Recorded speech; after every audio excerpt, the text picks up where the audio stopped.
If it like that means very American macho, this one like European. I got a better one to check.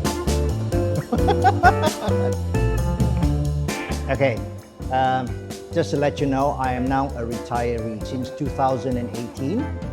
Prior to that, I was a seafarer. I was at sea for 40 years. Since retiring, motorcycling has been even better for me. So much so that I don't have enough time now to go riding and play around with my other hobbies, yeah.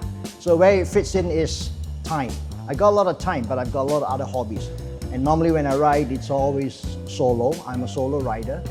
And as and when I feel like it, I go on long trips, either around the peninsula or all the way up to Thailand, the north part of Thailand.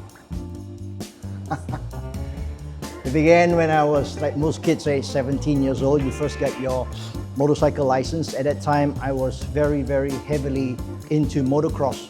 This is way back in 1970, late 70s, yeah, motocross.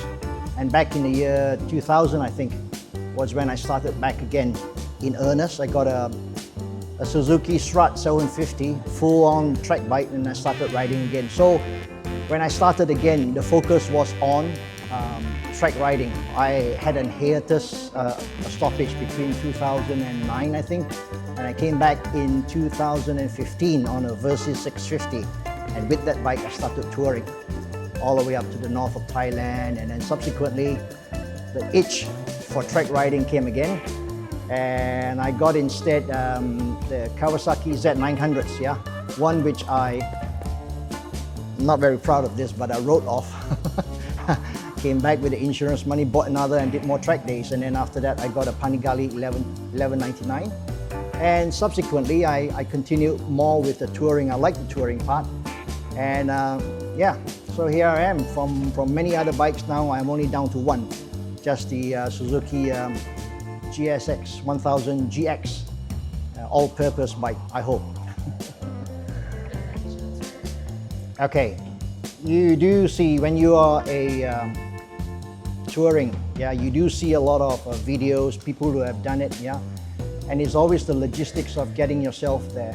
One of the biggest problems Malaysians face is the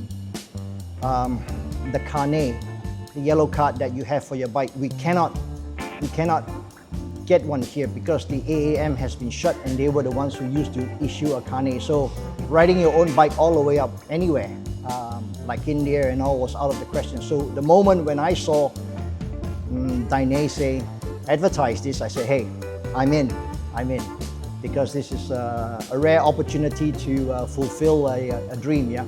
And that is why I came with Ridelah last year. What did it include? Oh, it's a very good package, I think, at the end of the day, because being a first-timer, all the logistics have been taken care of. You got a backup vehicle, mechanics, and more than anything else, I think it solves the bother about accommodation and your boarding, your full board, your food and everything. In fact, on top of that, you do have somebody with local knowledge, and being in a new place, you do need local knowledge, yeah. Yeah, you can follow the vlogs and everything, but it won't be quite as easy.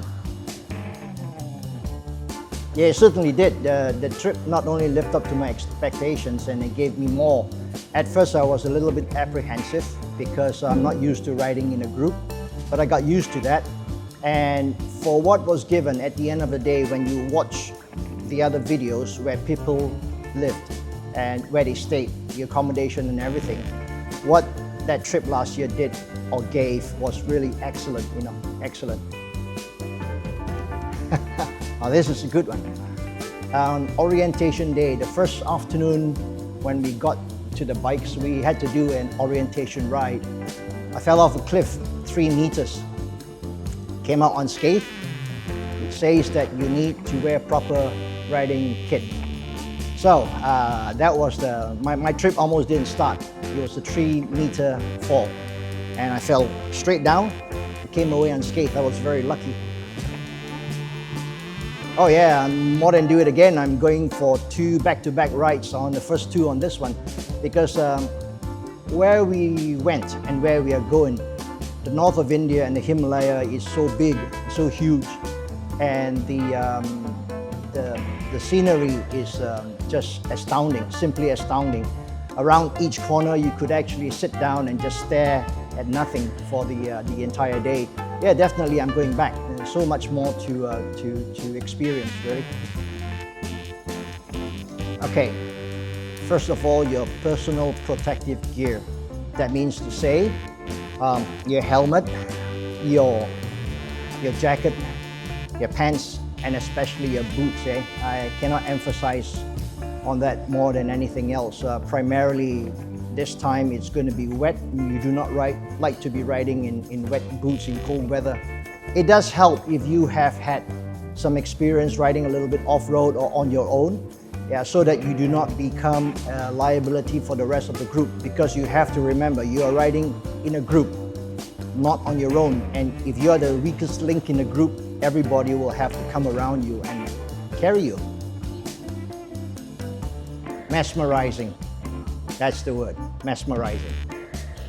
Okay? All right.